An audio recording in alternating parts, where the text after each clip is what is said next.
Hey guys, it's Dennis here with Revog Games, and I'm joined by Joshua Vayers, all the way from South Africa. yes, and this is our weekly games. Omicron free. Yeah, we this is our weekly games podcast. We tried to get something out last week, but it was Thanksgiving here in the U.S., and so our schedules were kind of all mixed around. We couldn't get anything done, so this is and there wasn't that much news anyways. Last week, just a little bit of stuff, so we anything from last week put in together with this week. So let's start off with one of the big news pieces was there's a rumor, or it's maybe more than just a rumor, a report that Amazon Studios is in discussions with EA to develop a Mass Effect TV series.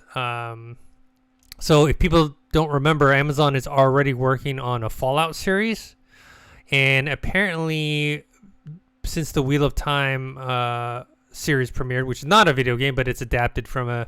Have you watched that, by the way? I have not yet, just because I'm trying to finish some other stuff, even though I do have it. I told you, I suddenly got back into The Witcher, so I'm trying to finish up The Witcher, and then I've been watching The Great. I don't know if people have been watching that show on Hulu, trying to finish that up.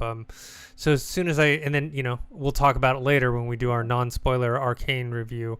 But that I binge watched that, and so that that was binge worthy. Yeah. I've heard about the I already forgot the name of it, the show that we just mentioned on Amazon. Wheel of Time. Wheel of Time, yeah, I've heard really good things about it. Yeah, it's based on a book, famous or a very popular book series, much like how Game of Thrones was.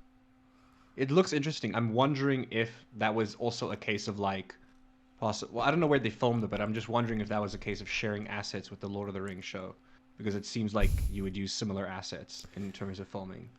Yeah, I mean, the thing is, Amazon seems to, and I think a lot of places are doing this as well. It's they're no longer doing the small shows anymore. They're no, we need to make these big splashes to get people to subscribe to our services, and that's kind of where this Mass Effect thing falls in, right? It's already got a built-in fan base. People have been saying they want to see. Remember, I think there was a Mass Effect movie in development at some point, but I'm glad that it's turning into a TV series. I mean, it's much like a lot of these things. The stories are just too big. Doing it. Out of all the streaming services, I would also actually be okay with Netflix doing this, because Netflix does do space well.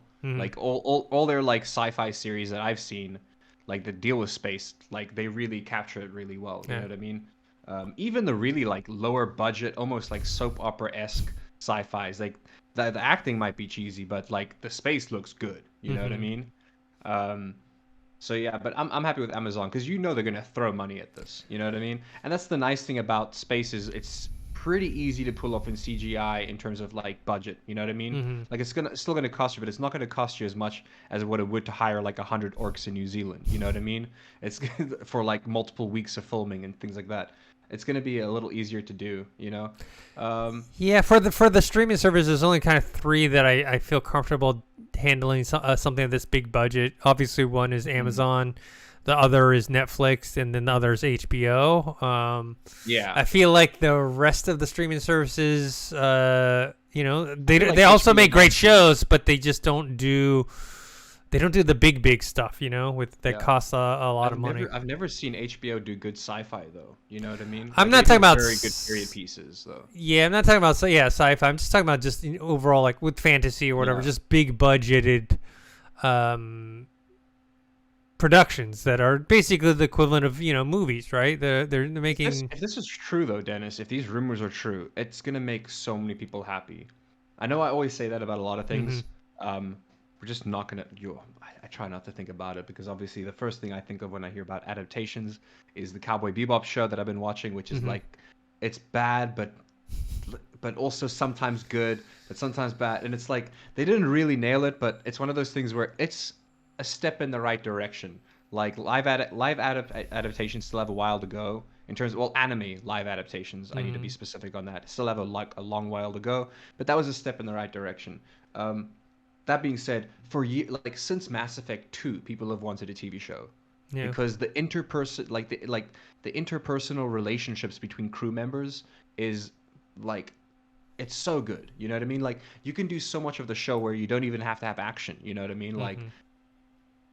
Like it's like almost soap opera esque in terms of like if you think about it that way, but not really. You know what I mean? Just I love that. There's so much interpersonal relationships. The story of Mass Effect is great. It has a long like overarching story, so they'll be able to like I don't want to say milk it, but they could milk it in a way that it doesn't seem like they're milking it. You know, like there's that much of to build off of. They're obviously going to cut a lot out because they have to. You know. Yeah, yeah. I mean, it's very dense in terms of the world and all the different characters. I mean, they interviewed ex Bioware writer David Gator. I think that's how you pronounce his name, and he one was happy that they were doing a TV series instead of the movies. You know, and then he was talking about just Dragon Age and Mass Effect in general. Um, there's just he is still worried though because of all the different characters and all the different relationships, like you mentioned, and having to kind of pick and choose which Yeah, ones they're they're gonna gonna have to be. cut a lot. They're But gonna have to cut entire worlds. Like they'll yeah, still mention they'll mention it. They'll be like throw I don't want to say throwbacks. What's the like they'll be mentioning people that they can't put in the show, you know? yeah, Like a lot they do that a lot with adaptations where it's like they'll mention someone in conversation, but they don't have the budget or time to put hmm, that person in the show. So they'll tell a story about this person they once met or something. So I feel like that's the route they're going to take with a lot of these characters. Um, I'm assuming pretty much all the characters you can romance will be in the show, obviously, because they'll have to like romance cells, you know what I mean, or well, sex cells and space sex cells, more specifically, I suppose. Uh, but yeah, it's.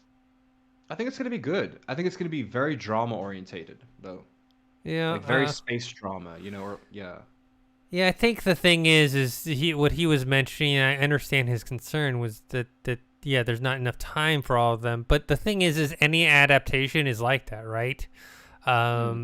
And it can still be good. So I understand his concern, but at the same time, it's not like at the end all be all because for example, we just talked about like Game of Thrones. It's a book series, lots and lots of stuff. I've only like partially gone through the first book, but there's tons of stuff I that's mean, mentioned in the the first Lord book. of the That's Rings, like the Lord of the Rings trilogy, that was long. That's a 9 hour trilogy, Dennis. That still doesn't scratch the surface yeah, of how much lore there is to Lord of the Rings. Like they had to yeah, cut so much. yeah. But that's what my point is. Is like the Lord of the Rings movies were good. Game of Thrones was good, and they had to cut a Mhm. bunch of stuff. So them cutting stuff or cutting relationships or cutting storylines in, let's say, Mass Effect or Dragon Age, for example, it's just something that has to happen, Mhm. and it's unfortunate, and people are getting upset at certain characters that don't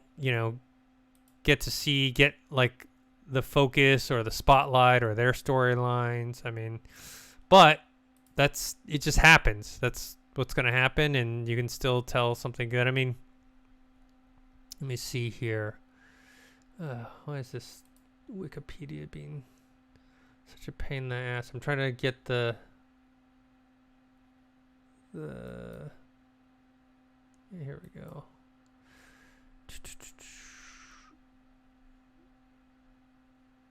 It's funny, this Wikipedia is not like I'm trying to look at the list of characters, and then it's just like Supposedly Henry Cavill would be more than happy to play Shepard. yeah, So but I isn't think it? Didn't he say he's gonna do Witcher for like the next like 6. years? Yeah, I was gonna say it literally all depends on like will like the film look well. It's just if things will line up or not. You know. Mm-hmm. Hopefully we don't have like a mustache situation. God. Yeah, this wiki is not organized very well. No wonder they have fan wikis instead of regular Mhm. wikis, because regular wiki does not. I mean, also just with the like success of the like Star Wars Discovery is getting quite well received right now. You know what I mean? even though it's moved. Like sci-fi is it's one of those things where I worry about the genre where it's like, is it overplayed? But at the same time, it's not, because I watch so many of them and I never Hmm. get bored. You know, I don't know. You just can't get bored of space. You Well, know. the thing is, it's always about quality, right? It's Hmm.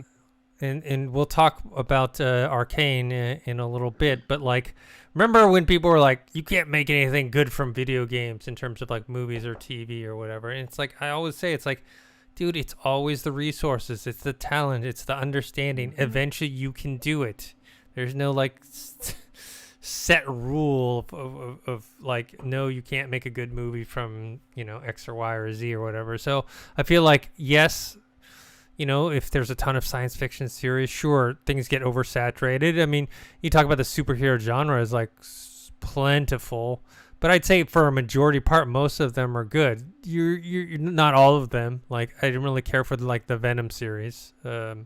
Yeah. But some people did and they enjoyed them. That's fine. But like, I not thought they were all. entertaining, but they weren't like I'm not like there's a certain feeling I had watching Infinity War. You know what I mean?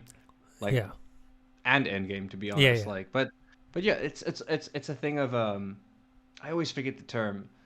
Sorry for anybody who's listening or watching now. I'm running on, like, I've been awake for almost 17 or 18 hours.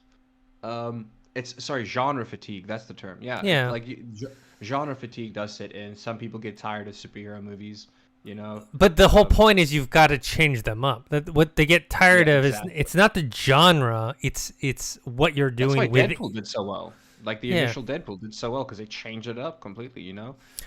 Here's the thing. I don't see this being bad. The only way I can see this being bad is if the actors are bad.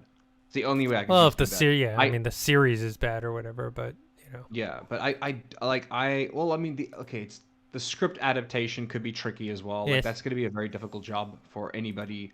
Anybody who undertakes the script for this is going to either love or hate their life, depending on how much they enjoy their job. You know what I mean? It's going to be a hell of an undertaking to do the script for this.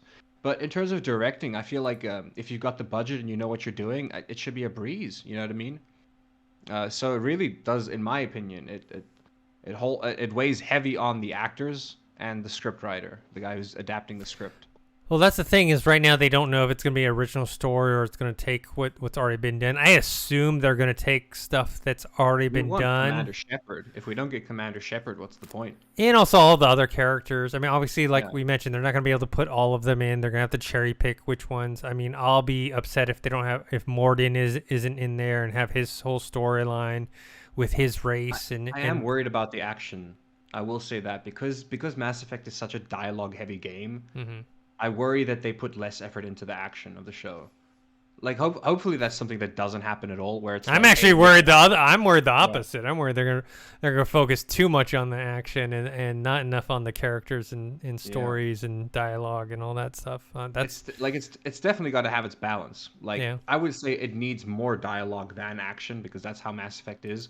I just hope it's not all dialogue and no action. As long as there's like 20, maybe 25% of action in there, where like at least every episode like, it can't be like there can't be like a whole 20 to 30-minute episode where it's just dialogue and nothing happens, which is what I'm worried about, because there's so much dialogue to have to go through. You know what I mean? As long as they can include like one good fight per like episode, I think that'll be worth it. You know. Then Yeah. again, this is also like, by the time this, if this is true, by the time this comes out, like, It's gonna be years before this comes out. it's gonna be years. Look, We're, we're gonna be talking about The Last of Us Part Two before, you know what I mean? Like, well, that's actually coming out soon. Sorry, not The Last of Us Part Two. Wow, I'm tired. The The Last of Last of Us Us. Part One TV show, Yeah. or whatever they're gonna call it. Yeah. Yeah, I mean that's coming out the end of next year, I believe, is Hmm. is for that TV series. Yeah, this will be if they're talking about it now. It's not even locked in. Then they got to go through the process. They probably are not going to be able to get anything done till Amazon has 2023. a lot on their plate as well. 20 You know? yeah, 2023, Yeah. 2024. Uh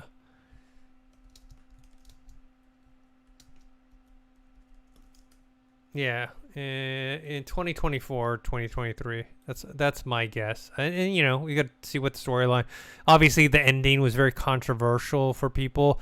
I was lucky in the sense of when I played the game and finally got to the ending, it was the revised ending. They had already they didn't fix it because people were still upset with it, but it was the one that wasn't quite as bad as the first one. It was a little more explained.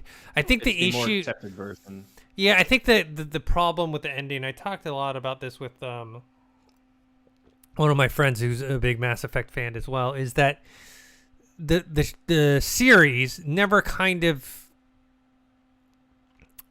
told us that the series was about that, right?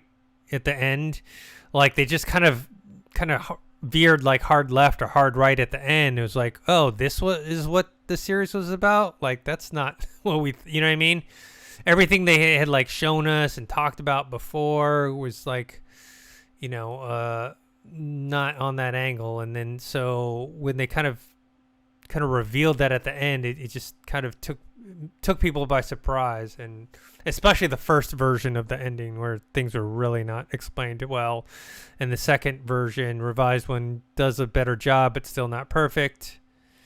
But yeah, so I feel like they will change that ending, and if they decide to follow the main Shepard storyline that we see in the 3 Mass Effect movie or games. I can see David Gator's issue with it, or his worries. David Gator, the former Bioware lead writer, and it's like, well, his worries are the same worry of any video game adaptation, which is most video games have you create a character. They're not fleshed out, like they are the character you created. You choose whether they're male or female. You know what I mean? You choose the decisions that they make. So it's like they kind of have to create their own protagonist. You know what I mean?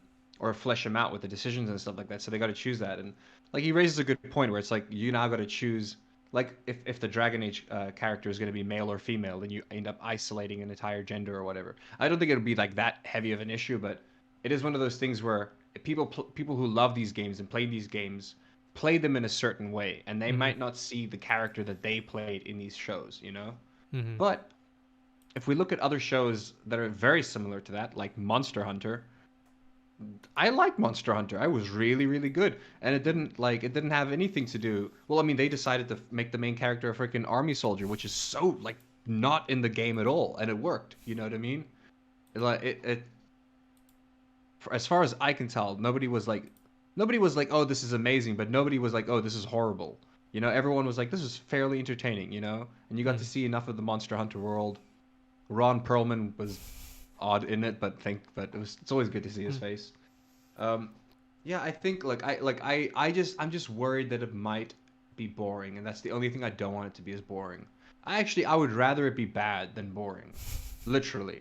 I would much rather it be bad than boring, because if at least it's bad, you can like laugh at it and enjoy it in that way. But if it's just boring, that'll be a killer, you know what I mean? We'll see. I mean, Amazon, they didn't start with The Expanse. The Expanse was started on the Sci-Fi Channel, and then eventually they picked it up. But maybe they can take some of the experience that they learned from that and move that along to the Mass Effect series. But anyways, just to end on the topic, this is just a report. It sounds like it's a pretty solid report, but nothing's been signed. Nothing's in stone, right? This is just... They're saying Dragon Age as well, right? They're saying this is possibility for Dragon Age as well, for being a TV show. Yeah. So because he's saying that the Mass Effect Amazon deal is going well, and then they said there's a possibility for Dragon Age as well, which I would love to see, but I think pulling off Dragon Age will be a lot more difficult. Like it's easy to like do a TV show set in like that fantasy kind of esque, which we've seen like The Witcher, Game of Thrones, you know what I mean? Yeah. But it's another thing where it's like pulling off magic, high budget magic is going to be expensive and very easy to get it wrong and look bad. You know what I mean? Like even Harry Potter, Harry Potter didn't exactly like they had their big wizard battles, but it costs a lot of money and a lot of time and budget. And even then, it was like they simplified it to a point of like two people pointing wands at each other and like flicking it away or something. Like only in the later movies did they make those giant arching beams. And it's like if I think of Dragon Age, almost even like most of the characters have like magical abilities or these like giant flashy moves, you know, and that's part of how epic it is. And well, I mean, yeah, dragons are difficult to pull off. Game of Thrones did it, but Game of Thrones had like an incredible budget. You know what I mean? That and they built up to it. They like you Yeah. on day one. It wasn't huge dragons flying around, right? They start Exactly, hinting yeah. at it, teasing at it. Once in a while, you'd see a dragon in an episode, and then towards the end, when they had the bigger budget, and then the dragons were more vital to the storyline. That's when they came out, and you saw full on Yeah. like visual effects for them in battle and whatnot. But they didn't start off that way. So all right, If they did have to follow the original Dragon Age Origins, it would work out well because the first dragon you fight is pretty much only at the end of the game, yeah. which would be at the end of the series if they decide to do that. All right, let's move on to our next topic, which is a big one. It's kind of a multi-topic thing. Halo Infinite. Let's start off with the big one. It's coming out next week, next Wednesday, December 8th. The full-on game. Look, most people have already been playing the quote-unquote beta, but basically it's the free-to-play full game. And we'll talk a little bit about some of the criticisms that have appeared and fixes that 343 has done. But anyways, the campaign trailer launched a couple days ago. I saw it, got me hyped. Did you see it, and what do you think? I actually didn't see it. I'm Oh, purposely okay. not choosing to see it because at this point, it's 6 days away. Okay. You know what I mean? I'm just gonna play it. Okay, Like it's I don't good. like. I'm sure the trailer is spoiler free, but I don't want to risk it. Or not spoiler free, but it's one of those things where like I don't want to see any like cutscenes that could be happening in chapter 3 or whatever. You know what I mean? I want to go in blank slate. And I'm Yeah, super there's excited. some parts in it where I'm like, not storyline things, but like maybe just enemy things where I'm like, Yeah. is that from the end of the game or something? I don't know. Anyways, I Yeah, don't like think they, I don't think they it do that is. a lot, you know. They But, tease that. Like yeah. anime does that a lot. Where Yeah. it's I hate it when anime does this. Like they have their intro, but their intro is based off of like the best clips of that season, and it's like if you're on episode 1, you're watching like you're literally watching like a 10-second highlight of a fight that happens in 20 episodes, and you're like, why are you showing me this now? You know? Yeah. And I get it, it's to build hype, but most people don't want to see that. You know, it's Yeah. like it would be so much more magical to experience those bosses later on. You know what I mean? Or those Yeah. the Anyways, it's creatures. good. It got me hyped. Like I said, I haven't looked forward to a Halo game in a while. I'm just hyped because of the grappling hook in multiplayer. Like that's got me hyped for the solo. Like I can't wait to be flinging my way around maps shooting stuff. There's this one sequence in here that's pretty badass, and it's shot from the FPS perspective. It's not a cutscene. It just shows wow. it just shows Master Chief running through like a fighting series of where he fires one weapon, switches another weapon, changes to the gravity hammer, and then he uses a grappling hook to grab this energy thing and throw it. It looks really cool. Anyways, that's the first part. Big thing next week. Can't wait. Too bad there's no co-op. Co-op is not going to be out for a while. Yeah. Otherwise, you and me could Yeah, play not it. yet. Mm. But That is actually really sad. Like yes, that's but just sad. But I would assume it can't take too long. You know what I mean? well, they Like, said maybe they're till, like, talking. January, No, February. no, they pushed it back.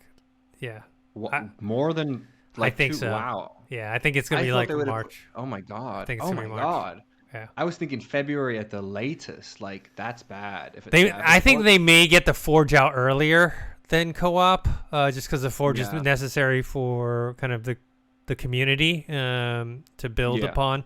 But I do think the co-op probably isn't coming out for a while because they keep saying that. I think it's more difficult because of the way they set up.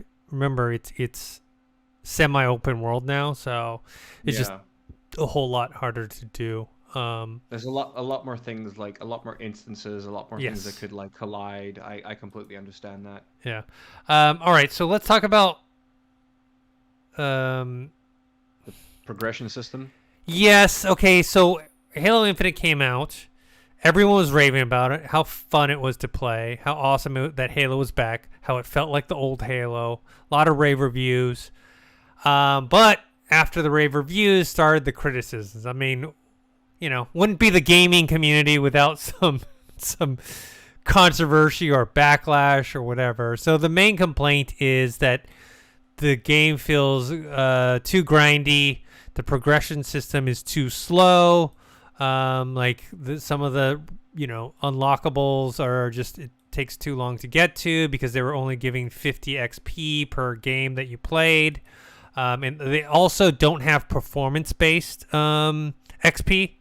Like if you're the number one player in the game you just played, or you pulled off like a triple kill or a killing spree or whatever, you don't get like extra XP. So the worst part about that, Dennis, means that you can just join a game and not do anything. Go watch TV, come back, and just get the XP. Yes. You know what I mean? So I'm kind of mixed on that. Okay, one, they did update some stuff to make things better. One, the performance-based stuff is going to take longer, right? Because it's just not built into the system. They have to fix that. That's going to take a little more time. But to start off, they're giving more XP. They're basically encouraging people to play every single day, at least one game a day, or actually encouraging you to play at least 6 to 7 games a day, because the first game you're now getting 300 XP. The second game you're getting 200, third game you're getting 200, fourth game you're getting 100, fifth game 100, sixth game 100, and then seventh game 50, and then every game after that you're getting 50. So instead of the 50 that you were going to get before, you're getting a lot more. So you're not getting, so normally before this change you would only get 350 XP total if you played 7 games, right? Now you're getting, let's see, 7, 8, 9, you're getting 1,050 XP if you play 7 games. It's definitely better. Yeah. I can't remember it too well, but I remember, was it like every second or third game you would only get XP initially? Yeah. Or something like that. It was, I didn't mind it at first because, at first when the game launched, we were just playing the game. I wasn't really too focused on the progression system. which I want to get into. Yeah. I was just so busy focusing on the game, and then once I realized it, I was like, oh wow, it's gonna take very long to complete this battle pass. Yes. And even then I was thinking, I was like, this is possible, but it's only possible to complete it because they extended the first season of the battle pass to May. Yeah. That's the only reason I thought it'd be possible to grind it. But then even then you would be grinding to get like the flames and the stuff, like the end stuff there, So I'm glad they changed that at least. Some people there were a lot of people complaining about microtransactions. There was a thread about it because Halo was able to bring back a lot of old gamers.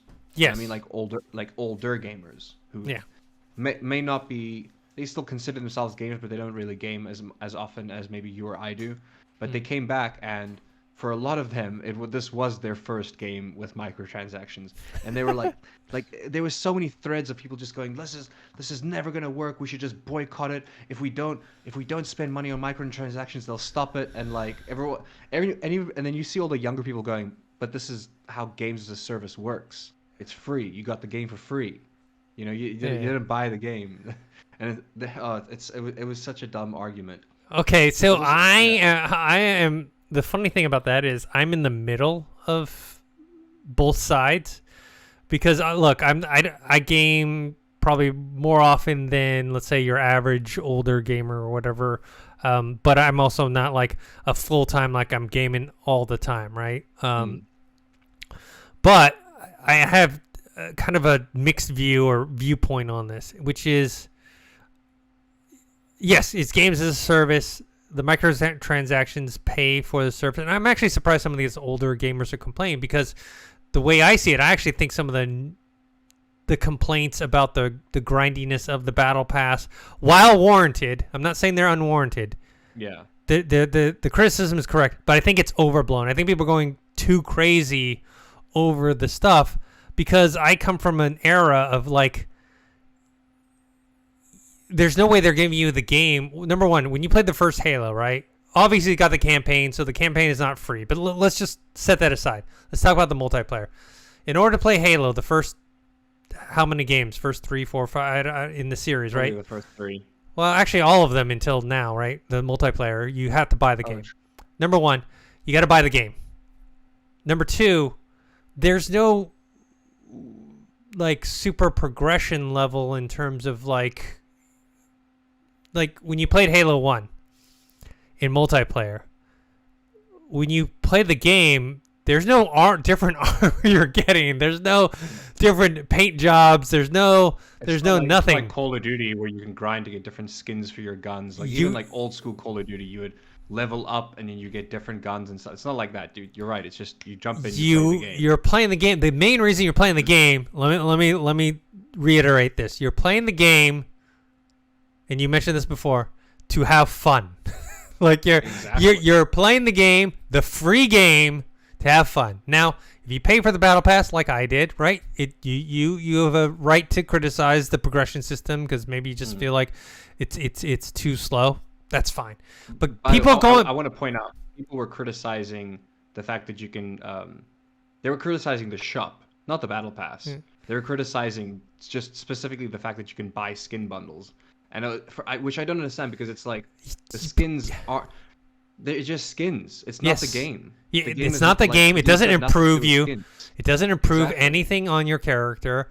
And you can choose whether to buy the skins or not. Just like I played Avengers, right? And remember like how much the people hammered them for the costs, and the game also didn't have that many players. Also, it was not a free-to-play game, too. You had to pay for it.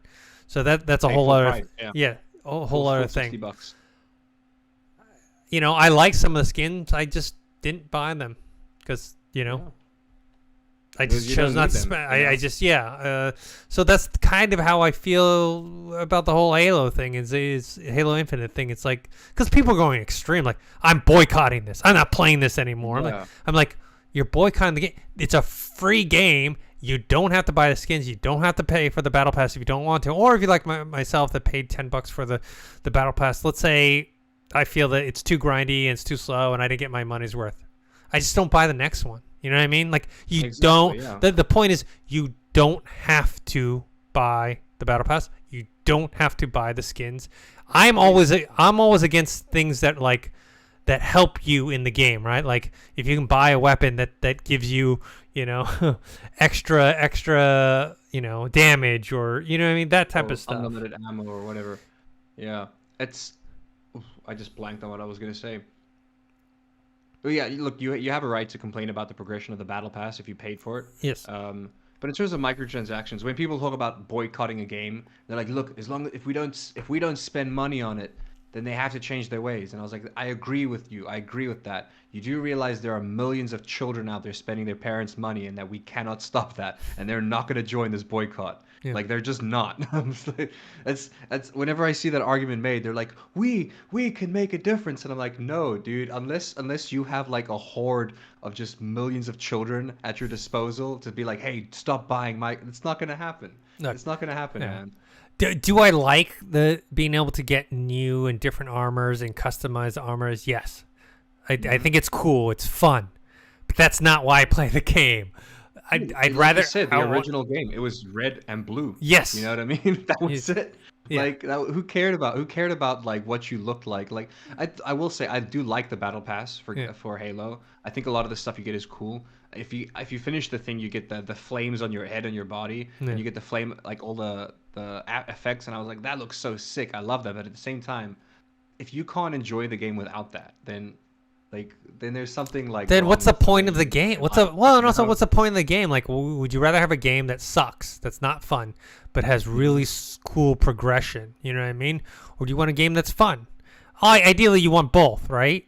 And then I think this game, once they kind of fix the XP system, then it will have both. Right now, it's their first free to play game. The gameplay is great. It's fun to play. The progression system needs to get worked on. Battle passes will sort themselves out. It doesn't matter what game it is. The battle pass system in any game always sorts itself out because it really is a thing of like, even kids can see a really bad battle pass and not buy it. A good example is Apex Legends. The first battle pass for that game came out, and people just saw what was up for grabs. Like they didn't even, regardless of progression, they just saw what was available, and they were like, "Oh wow, these skins are boring." No one got that first battle pass. The second season battle pass came out. It was infinitely better because they knew. Because you look at the money, you know what I mean.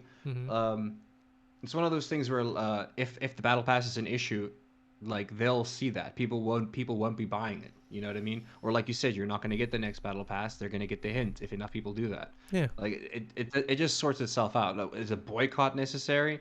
No, I don't think so, because it's like calling for a boycott. Mm-hmm. It's one of those weird things because not everybody has a problem with the game. You know what I mean? Yeah. A lot of people love it. They don't care about, like, even when the game first came out and the progression was really, like, really shitty. Mm-hmm. People were just like so happy to be playing Halo. They don't care. You know Yeah. what I mean? They're like, who cares about leveling up my dude to look different? Like, I'm just put me in a game so I can shoot people. You know? Yeah. So there's something actually more serious that I think is worthy of criticism that they need to handle, is the cheating bots. That's something Yes. I believe that directly affects your enjoyment of the game, because you want to play against people based on skill, right? Whether Are they can people kick your ass or asking not. to get rid of crossplay for that exact reason? Yes, Because yes. of the surge of cheaters on PC. So if you're on console, you're stuck with like cheaters because of the crossplay issue. Yeah, because on the console you don't have the cheating bots. So the PC players, or sorry, the console players are asking for crossplay to be cut, and then PC players like myself are just asking, please, figure out a way to Get block a better the, anti-cheat system. Yeah. yes, get the bots out of there, so we can play and have a fun time, a fair time as well. So, I do wish they had that capability. They should have that anyways.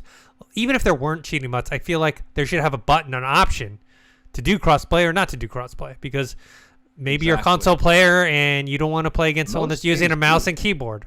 I personally using controller on my computer, but some people, most people probably are not. Most games that are crossplay have the option in the settings to turn it on and off. Yeah. So hopefully they handle that. Yeah. So I feel like a lot of the quote unquote controversy or backlash is just all much to do about nothing, because it's going to sort itself out. It doesn't detract from the actual fun of the game. And I think the cheating bots is a much more serious issue that needs to be handled. I'd much rather them work on that than. I can actually mention this now to get this out of the way. But that's pretty much the reason why they're getting rid of Titanfall from all shops. Like if you own Titanfall, good for you. But they're removing it from all shops, and it's basically because hackers and cheaters ruined it. Because they don't have, like, Respawn doesn't have the manpower necessary to tackle that issue, so they're just dropping the game. Yeah, for an old game that they're not making money off of. They're making much more. They need to focus on Apex Legends. They need to focus on next Star Wars game. Yeah. And the new IP that they're like, cheaters is an issue now, but they will have to fix it. Like, people, like, you still get so many cheaters on Call of Duty Warzone. You know what I mean? But at least, like, they were tackling that issue. They were like trying to handle it. It's still an issue, which leads me to believe that this is an issue that's not going to be easy to fix, nor is it something that's going to take. It's going to take months for them, like, and I do mean months, for them to try to fix this cheater problem. It's not an easy fix. Just looking at Call of Duty Warzone, if it was an easy fix, they would have fixed it like a year ago. You know what I mean? But there's still like a flooding of cheaters on Call of Duty Warzone. Yeah, I don't get the cheating thing anyways. I'm talking about from the person side as well, in terms of setting up the cheating bots. Like, what do you gain from that? Look, I'm sure it's fun the first time, like maybe the first like game or two, but then after that, it's like you got to be bored at some point, right? Yeah. You know what I mean? Then, like, I don't know. I will say it's very rare, but sometimes I bump into a cheater on Valorant, and I say it's very rare because Riot has an incredibly good report system. The way you report players, and they even give you feedback where if you reported a player for like racism or sexism, and they check the chat logs and you're alright, then you get a message saying, hey, the person you reported, they're banned. Like, so, which is also like a nice feeling for you to know that, hey, your report did something. Yes. And so it'll encourage you to do it more. Like, exactly. Not to falsely complain, but to legitimate complaints against people. Exactly. And you're able to like report cheaters all the time. So it's rare you bump into cheaters, but when you do, I've noticed that they do it. It's a very vindictive thing. Like, they're doing it because it's like there have been times where I played in Valorant. I've been in lobbies where I've literally seen someone like go from playing badly to turning their cheats on, and it's because it's because they get salty and I and just then don't get it. they start typing in old chat being like, oh my god, you guys suck, and like it somehow like fuels them. I I don't don't know. understand it. I feel like this is like a bit bigger, deeper societal issue in Hmm. terms of It is, a man. person's personality and upbringing, and like I hate to get like super deep, but it's like this is like representative of like what's wrong in the world today. It's like number one, like No, if but you're it's not true. like Why, like like you're choosing to hurt people, you know what I but mean? also like you're hurting yourself. Like why are you cheating? Hmm. If you suck at the game, just get better. And if you can't get better, then you know what I mean? Like it's there's no point in it. That's I guess my Yeah. ultimate thing. What's the point? What's the gain of doing something like I will that? say, reporting, well, getting rid of cheaters on League and Valorant is a lot easier because it's five person games. You know what I mean? Mm, It's 5 people against 5 people. So in total, there's 10 people. So it's so much easier to like click on the people's names, report them. The mm-hmm, report button's right next to their name. If you're in like a big lobby on Halo and you're looking for the guy who's cheating, like by the time you find his name, you might be like, ah, what's the point? You know what I mm, mean? Like it's one of those things that people need to make reporting a lot more accessible, especially when people are cheating. yeah. But yeah, I don't think it's a problem that's going to go away anytime soon, which sucks. As But long you as can they're still have working fun with on the it. game. Yeah, As long as they're working. I haven't bumped into much cheaters though. I'll be honest. You know, Yeah. We'll see. All right. This like if any, that is like I haven't seen any like suspicious like behavior from any players that I've mm, seen at least. I've seen some players that are really really good, mm-hmm, but like nothing that indicates cheats. You know, like no wall hacks or aim hacks or anything like that. mm-hmm. Nothing that I've come across. Yeah. All right. Let's transition. You had mentioned Call of Duty Warzone, which actually I think factors into this next topic, which is Oh, Call of we were Duty. talking about Halo Infinite adding more weapons as well Yo, over yeah, time. yeah. That's another thing. So Like, Halo well, we can over. just mention that. Yeah, we just mentioned it. It's like in the future. They said, I think it was in an interview with the head of creative at 343. They basically confirming that they're going to have more. They're going to add more weapons, which makes sense when you do these free to play games and you do seasons. You can only, obviously there's going to be new armors and new skins Mm. and all that stuff for your weapons and your all that stuff. But So, how are you going to keep things interesting? Well, you're going to new add guns, new guns, new weapons. I do hope that it's not like an new game modes as well. Of yeah. course, like that. Those are things that they're going to keep things fresh. The only thing I want to say about this, I just hope it doesn't happen too often. Like I don't think No, I don't it's think gonna every be like season needs one. Like once I in a mean, while. I think that's exactly what it's going to be. I Uh, think it's going to be every season will be one new gun, mhm, like most likely, and then things will get like nerfed later on. Like that's kind of what Fortnite did, where like okay, not every season, but almost every season they would introduce a new gun, but then further down the line it got to the point of like you got to then remove a gun. You know what I mhm, mean? They're not going to do that initially, but like a year from now, if they're adding a new gun every season or whatever, they're going to probably start taking away other guns or like mhm, having a gun be or maybe like have a limited gun. Like Fortnite did that as well. It was very successful where it's like, hey, we're putting in like a rail gun this season only, next season it's gone. You know what I mhm, mean? And you don't have to pay for it because it's in the game. You know what I mean? It's mhm. there for you to use. That would be smart. Having multiple game modes, that's going to keep it interesting as well. Yeah. But then we got this? There's a possible Halo game leak. Yeah, they said there's I a think it's rumor Halo. that's It's a got to new be Halo Halo. Wars. Yeah, there's It's got to we be. we had talked about this before that Mm. 343 was working on some sort of Halo spin-off game. People were speculating that it might have been the next Halo Wars, Halo War I hope 3. it's Halo Wars. It was like Yeah. Halo Wars is fun. So yeah, it's definitely not Halo. What would this be? So 1, 2, 5, 6, 7. It wouldn't be Halo 7. Was Halo Halo. Wars the Spartan Assault one, or was it the top-down view one? Yeah, yeah, it's like a RTS, Yeah, but it yeah. uses a I'm looking. controller. Yeah, that was actually fun. That was a lot of fun. I enjoyed it. I hope it's that. That'd be really cool. And it would be perfect time. I wouldn't say perfect timing, but like because they now have a games as a service, Halo has always been in the spotlight, but now it's really going to be one of those things that's constantly like in the spotlight. So it's good to start branching out now, you know? Yeah. Well, not branching out, but like it would be good. Like it would be a good if they can get out another Halo game in like 2 years from now, and it's like Halo Wars. That'd be great, you know? Yeah. Well, speaking of that, that's kind of connected to what I want to talk about next, which is the Call of Duty Vanguard and the sales. Let's see here. I mean, besides the fact that people just they just don't like Activision and Blizzard, and a lot of people just don't want to support them. Yeah, there's there's a bunch of different reasons, but basically it's not selling very well, and there's various reasons. One, some people do not want to support Activision Blizzard, though that is a big percentage of it. Some of it is, and I think a lot of it has to do with what they're saying is like the game.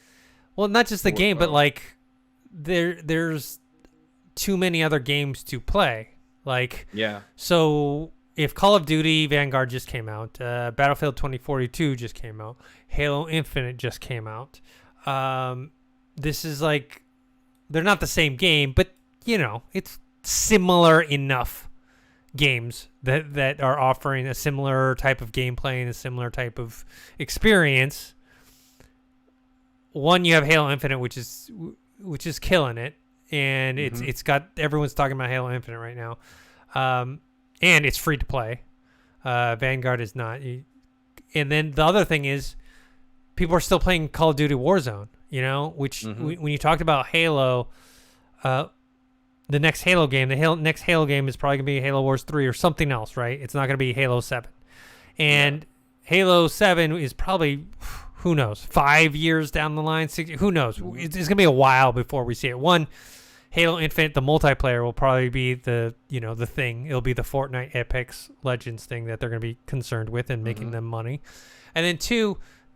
They've never made Halo games like that where it's like they come out every single year. And that's the problem with Call of Duty is when you have that many games and you have all these different names for them, people are going to be like, okay, this Call of Duty Vanguard game, well, why am I getting this? I can go play Call of Duty Warzone for free and they're still improving it. And what's new about this? I'm playing this one, and which one is this one? Okay, next year there's another new one. Like, it's like we mentioned before. I was having this issue like a year ago already where I was like, I didn't even know what Call of Duty was the latest one. You know what I mean? Because there were just so many that like popped out of nowhere. Like from the launch of Modern, when they redid the reboot for Modern Warfare, like I think it's been 2 games since then, and it's like, it just flies. The games fly out, man, at a rate where like you can't keep up. Like, I don't even know what came out after the Modern Warfare game. Yeah, I mean, they had that one last year. What was it called? I forgot. Hell if I know, man. Yeah, so like, it's just a lot, and for people to just be, you know, constantly buying every single. We made the same point about Assassin's Creed. It's just too much. Like, for the sake of statistics for people listening here, I know we got the same stats here, but 11% of people said they're waiting for another game to play. 20% said that they were put off by reviews, or 4% said by or price, by 4%. Not interested in World War II games. 24% did not want to support Activision or Blizzard due to business practices of employees. 6% felt the community was full of cheaters. 3% thought single player mode wasn't good enough. Oh, you know what? I'm reading these backwards. My bad. It was 24% for people who were just not interested in World War II. Like the majority of the people were just not interested in the setting by the looks of things. You know, only 6% of people said that they didn't like the business practices, which is odd. 3% said they don't. That's what I'm saying. It's less about the protest and more about the game and the franchise itself. Like 14% is already happy with Warzone, so, and then 11% are waiting for another game or playing other games as we speak. Like that's And remember, this is 20%, I mean, 20% of people just don't like the reviews. That's a huge chunk of people just looking at the reviews and going, no, thank you. You know. So the fact that it's not good either, that also plays a role. Yeah, and they were saying that they did a survey of 671 convention attendees at PAX and EGX, and they said that of all those 671, 284 of them had purchased a Call of Duty game in sometime in the last 5 years, but only 21% said they had bought Vanguard. You know what I mean? So you're not retaining people who are actually people who are fans of the franchise that have purchased stuff recently. So yeah, it's just, you know, I believe they just need to figure things out or focus on Warzone and not try to, you know, that's why like the whole Blackout thing, when they did the Blackout thing, like I thought that was weird. Yeah, that was. Like I didn't get that. I actually enjoyed that. Like I enjoyed their Blackout mode, but it was like they got rid of it. Like they were like, we're doing Warzone, and I actually liked Warzone less than Blackout. But yeah, that was just me personally. But it was weird the way that they did that, you know? Yeah. Just anyways, they just need to focus and get things in line in terms of like what is actually what do people actually I think it's because the Blackout map was clearer. Mm-hmm. Like for me, like there's a like my issue with Warzone is like there's the map is very busy. I wouldn't say full of people, but like just in terms of like trees, grass, bushes, like there's so much of that going around where it's like you can hide so easily. Whereas Blackout was like a lot of concrete, a lot of like buildings. It was a lot easier to see. So I preferred it a bit more. Yeah. All right. Let's move on to Arcane. Well, first, there's the news that it's officially getting the second season. So, you know, obviously based on the League of Legends. So they posted like a short little trailer. I mean, I think this was kind of a given, given the both the critical and fan response to the series. Like people who not just fan response, yes, but not just dude, people who never even heard of League of Legends love the show. You know what I mean? Yeah. So anyways, not a big surprise. Can't wait for season 2. And let's just talk about season 1 in a non-spoiler way. I finally finished it. I binged it. It's fantastic. I mean, oh yeah, from the gorgeous animation, which they do kind of like this 2D / all in-house 3D. By the way, that's in-house. That's Riot. That's not another production company. That's all in-house. That's the most impressive thing for me. I'm so sorry to interrupt, but for years people were like coming to Riot saying we want to make a League of Legends TV show. People like production companies coming to them saying, please let us make a TV show, let us make a movie. And then eventually, like for the longest time, Riot Games is like, no, nah, we don't feel like it, no. And then they're like, boom, we used our own in-house animation studio. You know what I mean? They're like, because people loved the every time there was a League of Legends trailer, people loved them. Like these animations were fantastic. You know what I mean? So they use their in-house animation, like animators. You know, that's the thing I like the most about this. Like they used their own team. They didn't go somewhere else. They gave their team of animators a chance. They were like, you guys do video games? Do you want to do a series? You know what I mean? Like they gave them that opportunity, and I think that's so cool. No, I'm trying to see because I thought I had heard that some sort of French studio had done their animation. As far as I know, that they used in-house animators for a lot of it. You know, maybe they did both. Maybe they did both. I don't know. But anyways, the animation is gorgeous. It's kind of a mix of like hand-drawn style with 3D. The music is great in it. I think you said it best a while ago. It almost looks like painted. You know what I mean? Like it has that like effect of, if you ever look at like a digital art that kind of looks like it's digital art, but it's like painted digital art. It has that effect to it. So it's very beautiful. Yeah. So definitely, it's a great looking series. And it's, you know, the storyline.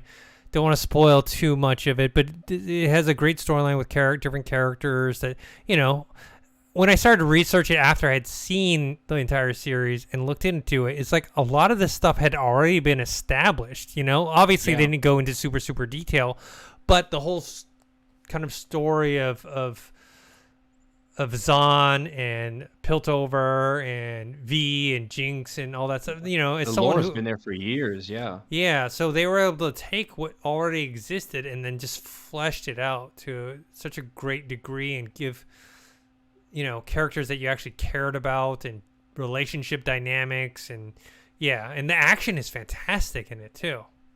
The characters have so much depth, and there's character arcs, there's progression, and this has been done so much better than other TV shows I've seen lately. You know what I mean? Where it's Hmm. like real life people. I've seen like I've seen less emotional depth from a person. You know what I mean? Hmm. I don't know if I'm saying that right, but the point is like these characters are so well fleshed out. But to be fair, Riot's been fleshing these characters out for more than 10 years. You know, like Hmm. the groundwork was there for them, the lore was there. I think I even told you previously. There's actually an entire map of like the world of League of Yes. Legends, and you Yeah. can see all the cities next to each other and stuff, which is really interesting to look at because towards the end.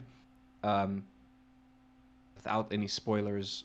Well, another character gets introduced that's from like a king, like a Hmm. nearby city or a nearby kingdom. You know what I mean? So, Hmm. which is a whole different like group of people that you can like play in League of Legends too. Like, because that's like its own, like it has its own lore and its own story there. Um, so there's so much. Here's the thing: if this show continues to do well, they could get so many seasons out of this. Because even they could, well, even they could do they could even do what's the word I'm looking for? Like a spin-off series about a different city. You know what I mean? And about different characters that are in an entirely different city, having their own backstory, their own stories. You know what I mean? Because I'm really really excited for the future of this series, Dennis. Yeah. It looks amazing. People are loving it. Yeah. It's so beautiful. It's crisp. The voice actors did an amazing job. Yeah. The music is killer, Yeah. absolutely killer.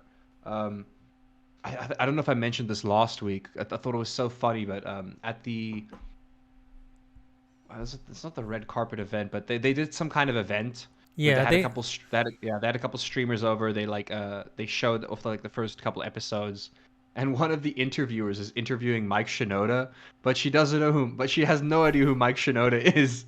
So she's interviewing this guy, vibing with him, and she's like, "So what are you doing here?" And he's like, "Well, I'm more into Valorant." I Hmm. really feel like I told this story last week. I'm not too sure. I don't think Anyways, so.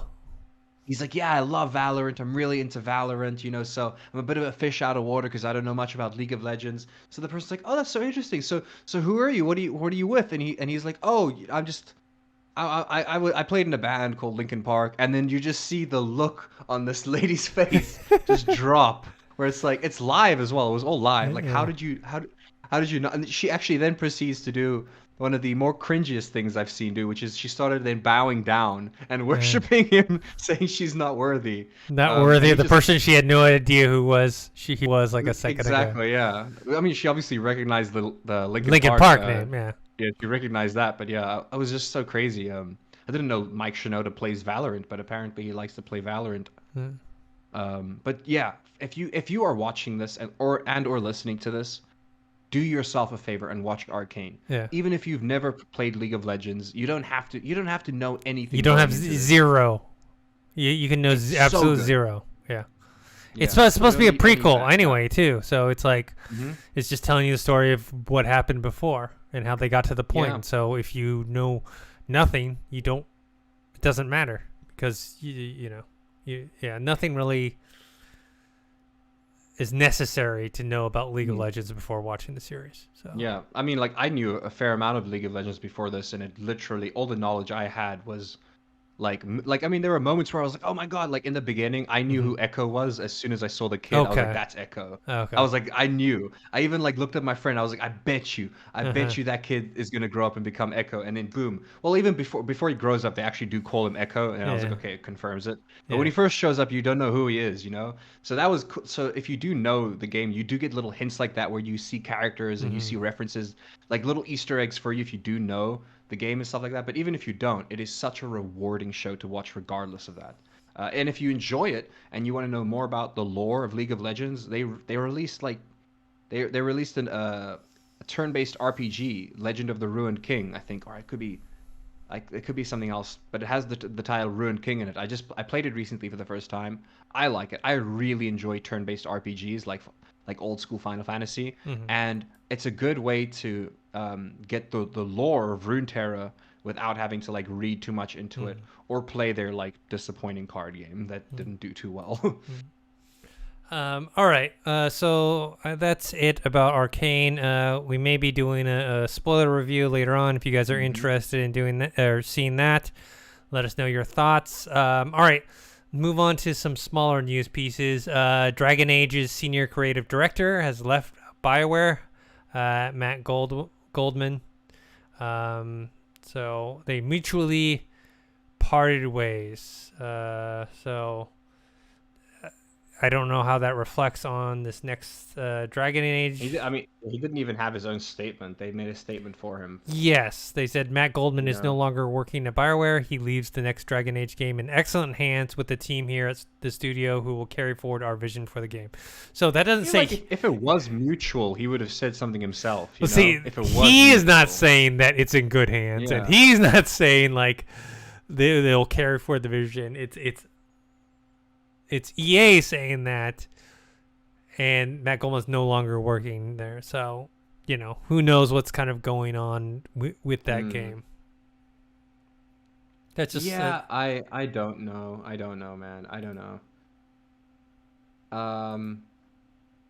God, I hope... Look, I love the Dragon Age series, so I really hope that they... Well, if this creates a pattern... then I'm gonna be sad because the pattern I'm thinking of is if this game does suck, then they've officially created a pattern where every second game sucks. Because Dragon Age 2 was like it was very linear. Yes, which is ridiculously linear. I played a couple hours and I stopped. Yeah, it's the most linear thing I've ever. And they also tried to make it more. Like the combat RPG-ish. Yeah, combat was more strategy. Less RPG. Yeah. You couldn't create a character. You had to, they gave you a character as well. You couldn't even create a character. You know what I mean? Yeah. It wasn't very story based. Very. I hope that it doesn't follow like the curse of like now every second game's gonna suck. You know what I mean? I really hope that's not the case. Because Inquisition was amazing. Yes. Well, actually, I would say it was amazing. It was really good. It was really. I really liked it. Actually, I would say the multiplayer expansion was really good. And then there was a lot of it. They released so much DLC for that game. That was all the DLC for me is what made that game amazing. The game was like an 8 out of 10 for me, and the DLC made it a 10 out of 10 for me. Here's another thing that you brought up. It is also in a similar vein. Respawn's Vince Zambella is taking on a larger role in the Battlefield franchise as DICE GM departs EA. So DICE General Manager Oscar Gabrielson is leaving the company at the end of the year to pursue another role outside of EA.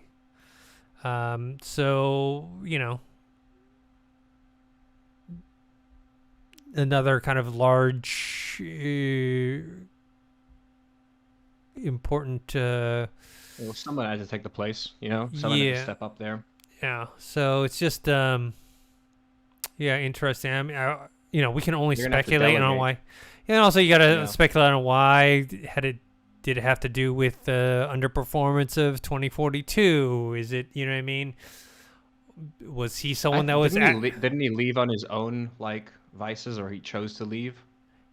Yeah, but I mean, sometimes even if it's on your own, it's sometimes there's a reason. 2042 runs pretty okay on the higher end systems. It's just not optimized. Like I wanted to say it's not optimized very well. It's barely optimized. Like for lower end machines and stuff like that and consoles. It's sad because I do think that it's going to be a fantastic game a year from now. Maybe even less. Maybe half a year from now. Like because the foundations of that game are so good. I played a bit of it. I think it was the beta or something right before it came out. And I played the beta and I was like, I don't want to spend money on this, but I do want to buy it when it's fixed because I knew they were going to fix it. Because I was like, if they can fix it, this is going to be a really, really fun game. But when I played it, the game was so ridiculously broken. Like it was so ridiculously broken. So you can buy it at like 6 months from now for like $40 or something like that. It might by then it might be on EA Play, which is like Game Pass, so who knows? Yeah. So fingers crossed for that. All right. This is my last thing, and I know you have a few things. Valve confirms there won't be any Steam Deck exclusive games. Hmm. It doesn't make much sense. It's a PC, and you should just play games like PC. Like, this makes total sense because, remember, they're not selling the Steam Deck to try and make a profit. Remember, they're losing money on making this thing. What They're they trying to want... get people onto Steam. Yes. They're using this... If they didn't own Steam and make the 30% cut that they make on games, they would never make this console. You know what I mean? There's no reason for them to make this console, especially at that price point. So, makes sense. Why would you limit what your users can play and buy to a system that you're losing money on, you know? So, I mean, also because of the way that it was built, like they initially said, like if you really wanted to, you can run whatever operating system you want on this. yeah. And by that means, there's no way it could have been any like platform specific games. You know what I mean? Like if there's something you want to play that's not on Steam, just install Linux and then install the Epic Games browser or the Microsoft Store, or you can literally get Game Pass Yeah. on your Steam Deck. You know what I mean? So Maybe I'll do that instead. it's not a bad because look, you don't have to be running Steam OS. You can literally run Windows or Linux and then still install Steam, and you can have all of them. You know, you can have all the launchers. You don't have to have the OS isn't bad. I think the OS is going to do very well with kids. You know what I mean, or anybody younger. You know what I mean, who doesn't really who might not be too savvy with computers, because Steam OS is essentially like. When I first used SteamOS, I don't know how much they've changed it. It's very much controller used by a controller. Their typing thing is actually, I love their typing thing because it was you don't it wasn't a keyboard you clicked on. It was you would hold specific buttons and then that would give you an option of like 3 letters, and you can use the stick to select one. So you could type super fast on a controller with SteamOS, which I thought was super cool. Yeah. So, you know, not unexpected. In terms of some VR news, just too quickly, Quest headsets make up now of more than 40% of Steam VR, which Mine's getting here on the 10th. Nice.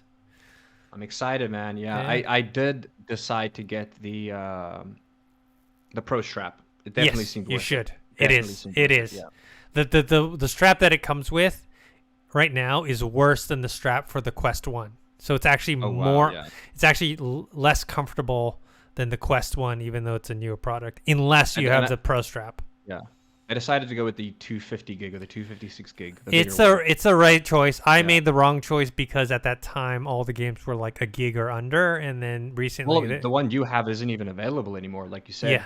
Mine's only 64. At least the new ones are 128. But this game Moss Book 2 is coming out in spring 2022. It's one of the more popular and critically loved games on the Quest.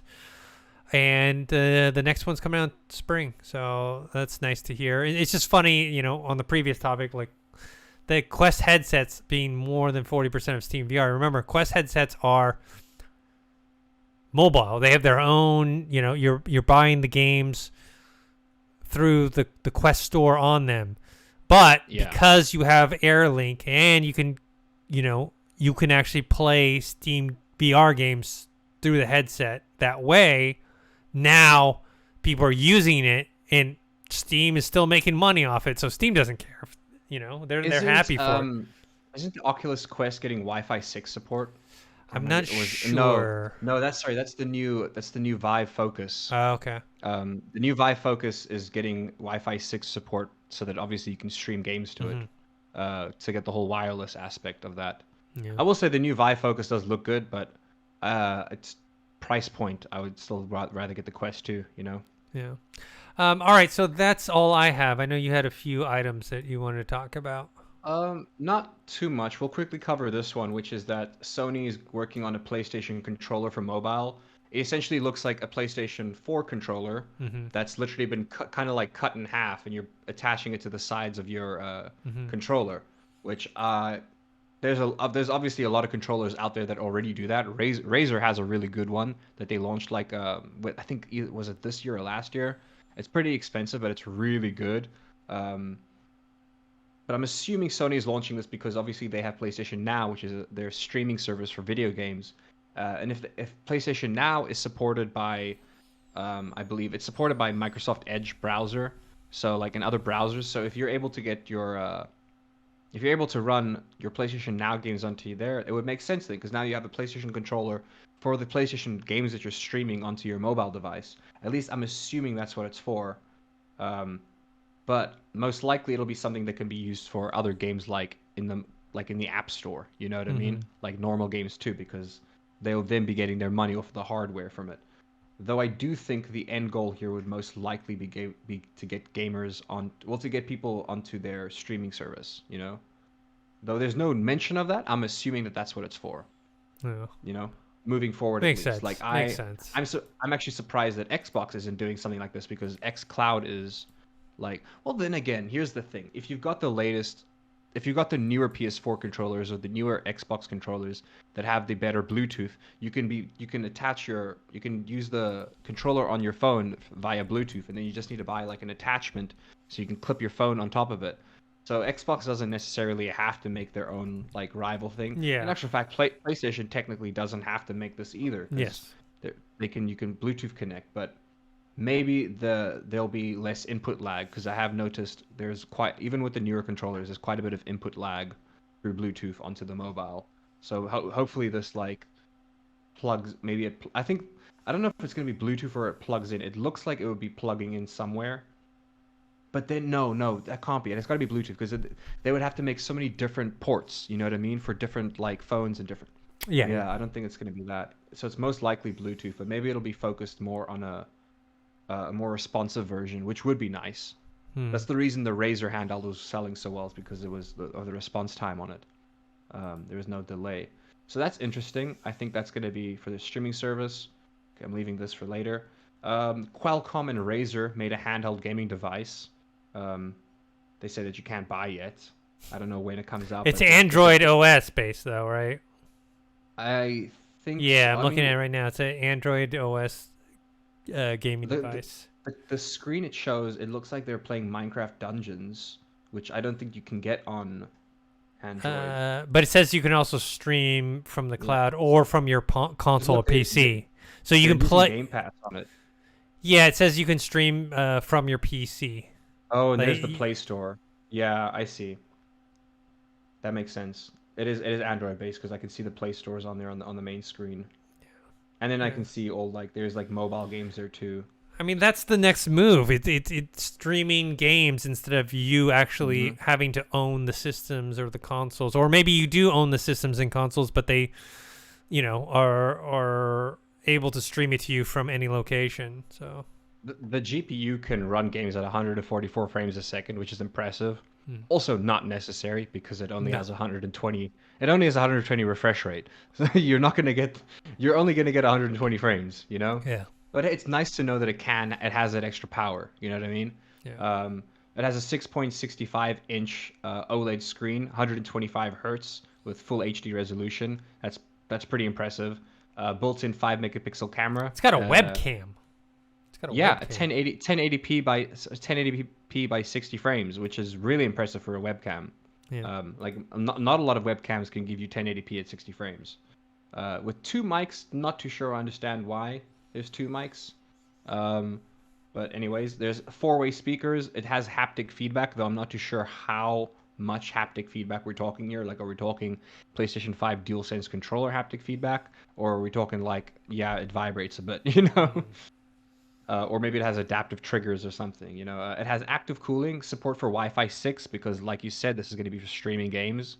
So it makes sense it has support for Wi-Fi 6 and 6E, and support for 5G mmWave and sub-6. I'm not sure what those are.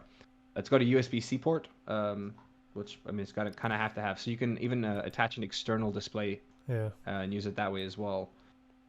There's no price point on it as far as I know, but it's going to have to be competitive with the Steam Deck. But even then, the Steam Deck is just the smarter choice because you don't necessarily have to stream your games.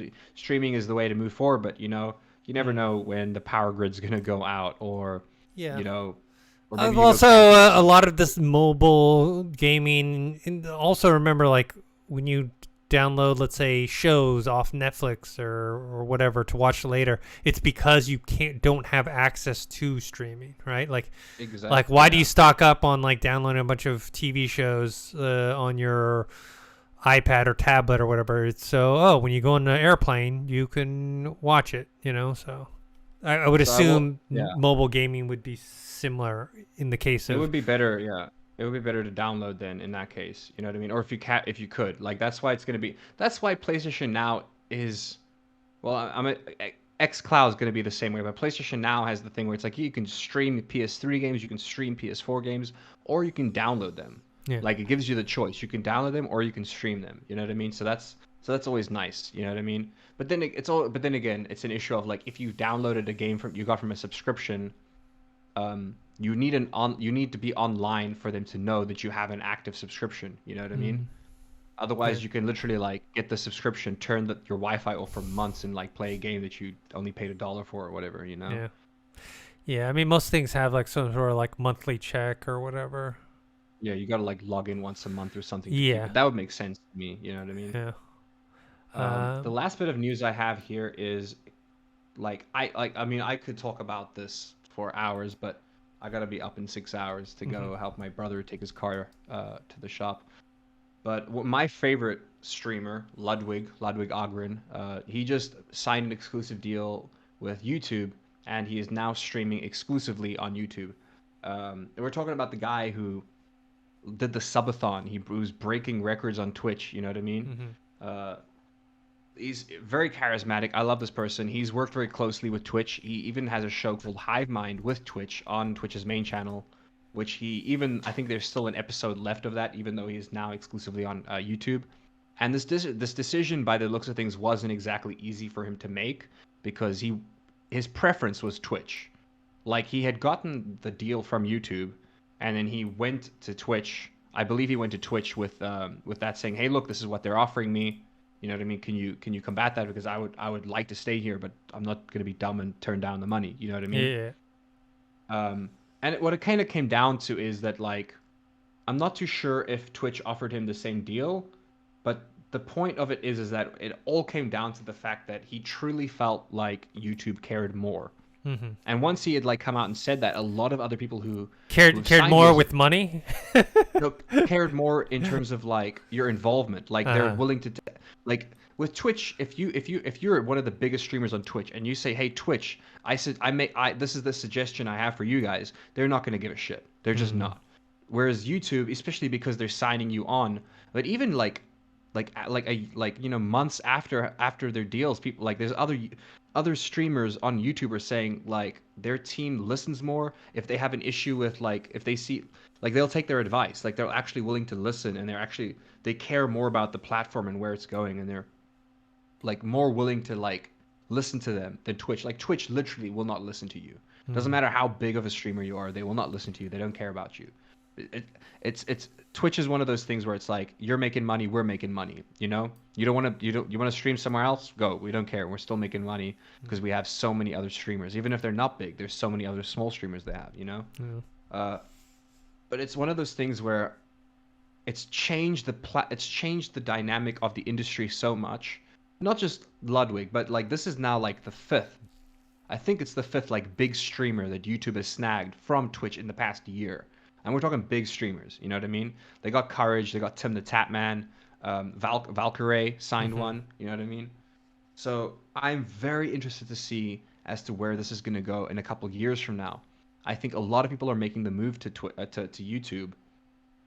It's still Twitch is still the best place for you to be if you're starting out your streaming career.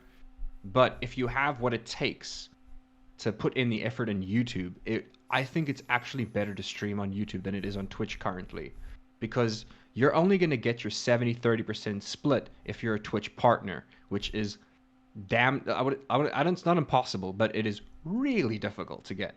Becoming a Twitch affiliate is relatively easy. A lot of you can become a Twitch affiliate super easy. You need an average viewership of I think 3 or 4 for the month, and you need over a certain amount of watch time. With YouTube only has one stepping stone.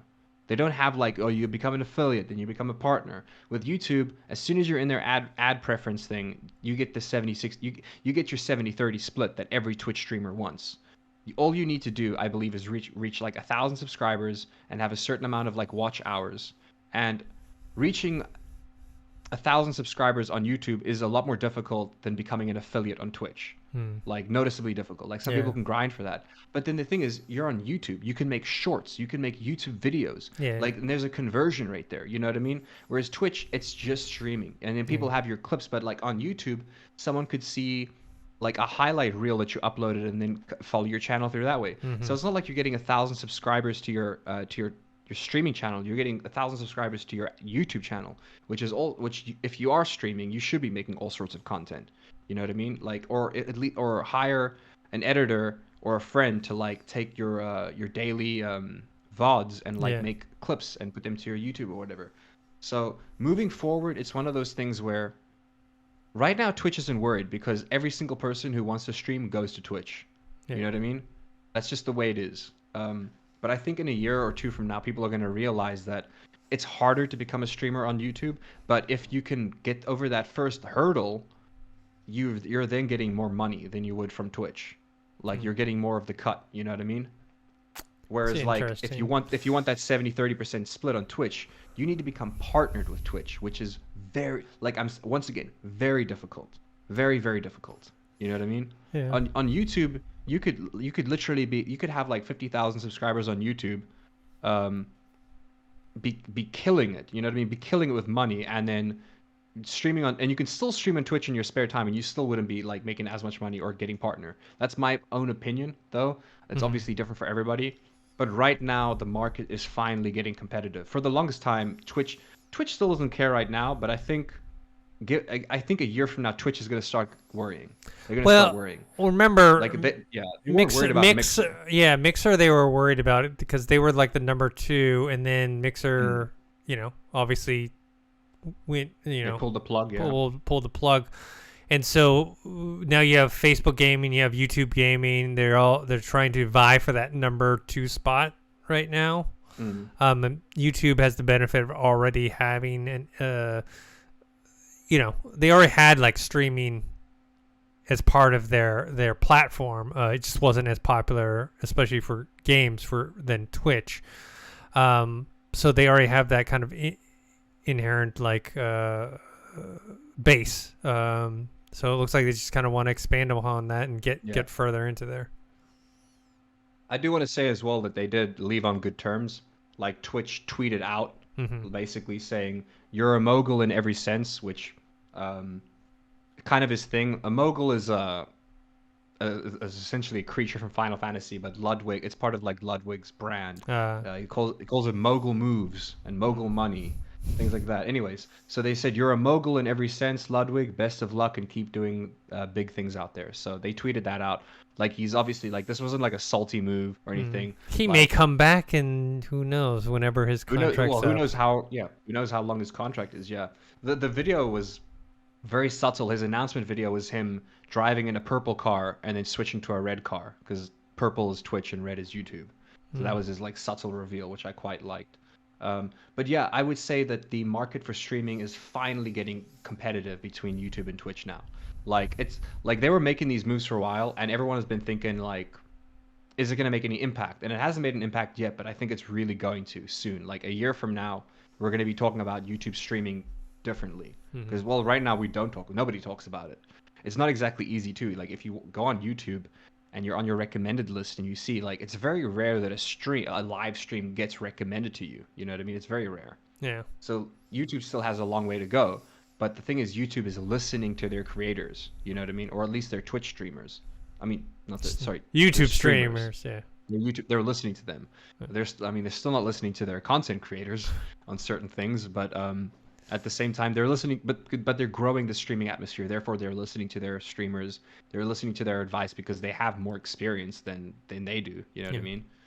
So yeah, it's finally getting competitive. I'm very excited for that because I love Twitch, but I have so many problems with Twitch, and Twitch doesn't care about changing. They do not care because they make so much money. Until something becomes like a brand issue, they don't care, or like a brand risk, they do not care.